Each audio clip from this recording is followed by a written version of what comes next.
أعوذ بالله من الشيطان الرجيم.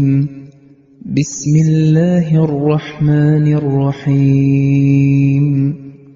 الطلاق مرتان فإمساك بمعروف أو تسريح بإحسان ولا يحل لكم أن تأخذوا مما آتيتموهن شيئا إلا أن يخافا ألا يقيما حدود الله فإن خفتم ألا يقيما حدود الله فلا جناح عليهما فيما افتدت به تلك حدود الله فلا تعتدوها ومن يتعد حدود الله فأولئك هم الظالمون.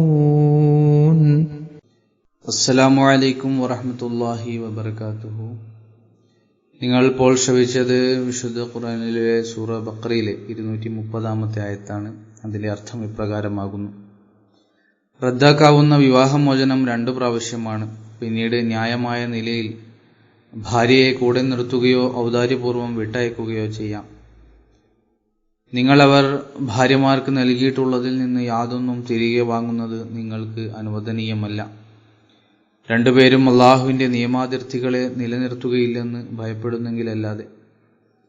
എന്നാൽ അള്ളാഹുവിന്റെ നിയമപരിധികളെ പാലിക്കുവാൻ അവർക്ക് കഴിയാതെ വരുമെന്ന് നിങ്ങൾ ഭയപ്പെടുന്നുവെങ്കിൽ അപ്പോൾ എന്തു നൽകിക്കൊണ്ട് അവൾ വിവാഹമോചനം നേടുന്നുവോ അതിലവർക്ക് ഇരുവർക്കും കുറ്റമില്ല. അള്ളാഹുവിന്റെ നിയമപരിധികളാണിവ. അതുകൊണ്ട് ഇവയെ നിങ്ങൾ ലംഘിക്കരുത്. ആരെങ്കിലും അള്ളാഹുവിന്റെ നിയമപരിധികളെ അതിലംഘിക്കുന്നുവെങ്കിൽ അറിയുക, അവർ തന്നെയാണ് അധർമ്മികൾ.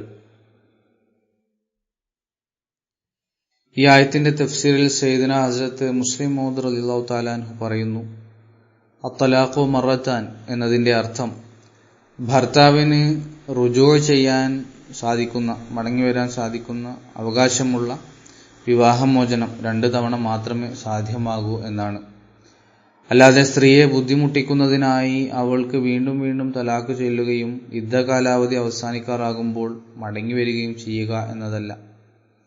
മതവിധികൾക്കെതിരെയുള്ള അശുദ്ധമായ ഒരു പരിഹാസമാണിത്. ഇതിനെ ഇസ്ലാം ഒരിക്കലും അനുവദിക്കുന്നില്ല.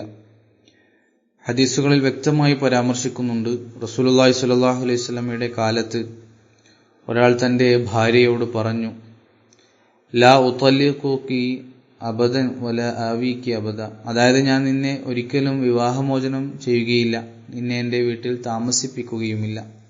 ആ സ്ത്രീ ചോദിച്ചു, വകൈഫ ദാലിക്, അതെങ്ങനെ സാധ്യമാകും? അതിനയാൾ പറഞ്ഞു, ഉതല്ലിഖു ഹത്താ ഇദാ അതാ അജലുകി റാജഅതുകി, ഞാൻ നിന്നോട് തലാഖ് ചൊല്ലും, നിന്റെ യുദ്ധകാലാവധി അവസാനിക്കാറാകുമ്പോൾ ഞാൻ തിരിച്ചെടുക്കും. അടുത്ത തവണയും ഞാൻ ഇത് തന്നെ ചെയ്യും, വീണ്ടും റുജൂ ചെയ്യും. ഈ രീതിയിൽ ഞാൻ നിന്നെ താമസിപ്പിക്കുകയുമില്ല, എന്നിൽ നിന്ന് വേർപിരിയാൻ അനുവദിക്കുകയുമില്ല.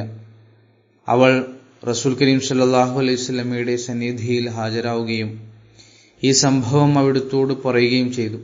ഇതിനെ തുടർന്ന് അല്ലാഹു അത്തലാഖു മറത്താൻ എന്ന ഈ ആയത്ത് ഇറക്കി. അതായത് പുരുഷന് മടങ്ങിവരാൻ അവകാശമുള്ള തലാഖ് 2 തവണ മാത്രമാണ്, അതിൽ കൂടുതലില്ല. ഈ ഹദീസിൽ നിന്ന് വ്യക്തമാകുന്നത് 2 തലാഖ് വരെ പുരുഷന് മടങ്ങിവരാനുള്ള അവകാശമുണ്ട്. എന്നാൽ 3-ാമത്തെ തലാഖിന് ശേഷം അയാൾക്ക് യാതൊരു തരത്തിലുള്ള മടങ്ങിവരവിനും അവകാശമില്ല എന്നാണ്. ഈ 2 തലാഖുകളും ഒരേ സമയത്തല്ല നൽകേണ്ടത്, മറിച്ച് ഒന്നിലധികം തവണകളായി, ഒന്നിനു പുറകെ ഒന്നായോ മറ്റോ നൽകേണ്ടതാണ്. ഇതിലേക്ക് മറച്ചാൻ എന്ന വാക്ക് വിരൽ ചൂണ്ടുന്നു. അതിന്റെ അർത്ഥം മറച്ചൻ ബഅദ മറത്തിൻ, ഒരു തവണയ്ക്ക് ശേഷം മറ്റൊരു തവണ എന്നാണ്. അതായത് ഒരൊറ്റ തവണയായി തലാഖുകൾ നൽകരുത്, മറിച്ച് വെവ്വേറെ നൽകണം. മുൻപത്തെ ആയത്തിൽ പരാമർശിച്ചതുപോലെ ഓരോ തലാഖിന്റെയും കാലാവധി 3 ഖുറൂ ആകുന്നു. അത് അയാൾ എല്ലാ മാസവും ഓരോ തലാഖ് ചൊല്ലിയാലും അല്ലെങ്കിൽ തുടക്കത്തിൽ ഒരു തവണ ചൊല്ലിയാലും ശരി.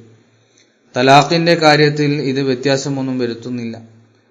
ഫുഖഹാക്കൾ എല്ലാ മാസവും തലാഖ് ചൊല്ലുന്നതിലേക്ക് ശ്രദ്ധ ക്ഷണിച്ചത് ഈ രീതിയിലൂടെ മനുഷ്യന് വീണ്ടും മടങ്ങി വരുന്നതിനെ കുറിച്ച് ആലോചിക്കാൻ ഇടവരുത്തും എന്നതിനാലാണ്. എന്റെ വീക്ഷണത്തിൽ ഒരു വ്യക്തി ഒരൊറ്റ തവണ തലാഖ് ചൊല്ലിയാലും അല്ലെങ്കിൽ എല്ലാ മാസവും തലാഖ് ചൊല്ലിയാലും അത് ഒരു തലാഖായി മാത്രമേ കണക്കാക്കപ്പെടുകയുള്ളൂ. ഇദ്ദ കഴിഞ്ഞതിനു ശേഷം ഭർത്താവിന് വീണ്ടും നിക്കാഹ് ചെയ്യാൻ സാധിക്കും. ഇങ്ങനെയുള്ള തലാഖുകൾ 2 തവണ മാത്രമേ അനുവദനീയമുള്ളൂ. അതായത് തലാഖ് ചൊല്ലലും ഇദ്ദയ്ക്ക് ശേഷം വീണ്ടും നിക്കാഹ് ചെയ്യലും. 2 തവണ കഴിഞ്ഞതിനു ശേഷം അയാൾ 3ാമതും തലാഖ് ചൊല്ലുകയാണെങ്കിൽ ആ സ്ത്രീ മറ്റൊരു പുരുഷനുമായി നിയമാനുസൃതവും ശരീഅത്ത് പ്രകാരവുമുള്ള ഒരു വിവാഹം കഴിക്കുന്നത് വരെ ഈ വ്യക്തിക്ക് അവളുമായി വീണ്ടും വിവാഹം കഴിക്കുന്നത് അനുവദനീയമല്ല. അത് യഥാർത്ഥ വിവാഹമായിരിക്കണം, അല്ലാതെ ഹലാല ആകരുത്. കാരണം ഹലാല എന്നൊരു സമ്പ്രദായം ഇസ്ലാമിൽ കാണപ്പെടുന്നില്ല. ചുരുക്കത്തിൽ അത്തലാഖ് എന്നതുകൊണ്ട് ഉദ്ദേശിക്കുന്നത് ഇദ്ദ കഴിഞ്ഞുപോയ തലാഖിനെയാണ്, ഇദ്ദ കഴിയാത്ത തലാഖിനെയല്ല. അതിൽ മടങ്ങിവരവ് സാധ്യമാണ്. എന്നാൽ ഇദ്ദ കഴിഞ്ഞുപോയതിൽ 2 തവണ നിക്കാഹ് സാധ്യമാണ്, 3ാമത്തെ തവണ സാധ്യമല്ല. ചില ഹദീസുകളും ചില ഫുഖഹാക്കളുടെ വചനങ്ങളും ഇതിന് വിരുദ്ധമായി കാണപ്പെടുന്നു എന്നത് ശരിയാണ്. എന്നാൽ വിശുദ്ധ ഖുർആന്റെ വാക്കുകളായ അത്തലാഖു മറത്താൻ എന്നത് തികച്ചും വ്യക്തമാണ്. ഇതിന് തൊട്ടുമുമ്പുള്ള ആയത്തായ വൽ മുതല്ലഖാതു യതറബ്ബസ്ന ബി അൻഫുസിഹിന്ന സലാസത ഖുറൂ വലാ യഹില്ലു ലഹുന്ന അൻ യക്തുംന മാ ഖലഖല്ലാഹു ഫി അർഹാമിഹിൻ ഇൻ കുന്ന യുഅ്മിന്ന ബില്ലാഹി വൽ യൗമിൽ ആഖിർ വബുഉലതുഹുന്ന അഹഖു ബിറദ്ദിഹിന്ന ഫി ദാലിക ഇൻ അറാദു ഇസ്ലാഹ എന്ന് വ്യക്തമാക്കുന്നത് തലാഖിന്റെ കാലാവധി 3 ഖുറൂ വരെ നീണ്ടു നിൽക്കുന്നു എന്നാണ്. ഈ കാലയളവിൽ മനുഷ്യന് നിക്കാഹ് പുതുക്കാതെ തന്നെ മടങ്ങി വരാൻ സാധിക്കും. അത്തലാഖു മറത്താൻ എന്ന ആയത്തിന് ഏതാനും ആയത്തുകൾക്ക് ശേഷമുള്ള സൂറത്തുൽ ബഖറയിലെ 233-ാം ആയത്ത് വൈദാ തല്ലഖ്തുമുൻ നിസ്സാഅ ഫബലഗ്ന അജലഹുന്ന ഫലാ തഗ്ലുലുഹുന്ന അൻ യൻകിഹ്ന അസ്വാജഹുന്ന ഇദാ തറാളു ബൈനഹും ബിൽ മഅറൂഫ് വ്യക്തമാക്കുന്നത് തലാഖിന്റെ ഇദ്ദ കാലാവധി കഴിഞ്ഞതിനു ശേഷം ഭർത്താവിന് വീണ്ടും വിവാഹം കഴിക്കാമെന്നാണ്. ഇടയിലുള്ള ആയത്തായ തലാഖു മറത്താൻ ഈ ആദ്യത്തെ തരം തലാഖിലേക്കാണ് വിരൽ ചൂണ്ടുന്നത്. ആദ്യത്തെ തരം തലാഖ് എന്നാൽ 3 ഖുറൂ വരെ മടങ്ങിവരവ് അനുവദനീയമാണ് എന്നതും 3 ഖുറൂ കഴിഞ്ഞാൽ നിക്കാഹ് അനുവദനീയമാണ് എന്നതുമാണ്. ചുരുക്കത്തിൽ അത്തലാഖു മറത്താൻ എന്ന ആയത്ത് വ്യക്തമാക്കുന്നത് ഇത്തരം തലാഖ് 2 തവണ സാധ്യമാണ് എന്നാണ്.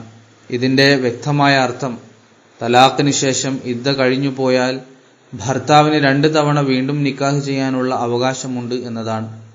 ഇത്തരം 2 സംഭവങ്ങൾക്ക് ശേഷം വീണ്ടും മനുഷ്യൻ തലാഖ് ചൊല്ലുകയാണെങ്കിൽ അയാൾക്ക് നിക്കാഹ് ചെയ്യാനുള്ള അവകാശമില്ല എന്ന് മാത്രമല്ല, ആ ഇദ്ദ കാലയളവിൽ മടങ്ങി വരാനുള്ള അവകാശവുമില്ല. പിന്നീട് ഈ അവകാശം അയാൾക്ക് ലഭിക്കുന്നത് ആ സ്ത്രീ മറ്റൊരു പുരുഷനുമായി നിയമാനുസൃതം വിവാഹം കഴിക്കുകയും ആ പുരുഷൻ ഏതെങ്കിലും കാരണത്താൽ അവൾക്ക് തലാഖ് നൽകുകയും ചെയ്യുമ്പോൾ മാത്രമാണ്. ഈ ആയത്തിന്റെ തഫ്സീർ തുടരുന്നതാണ്. ബാക്കി പിന്നീട് ഇൻഷാ അല്ലാഹ്. വാഖിറു ദഅവാനാ അൽഹംദുലില്ലാഹി റബ്ബിൽ ആലമീൻ.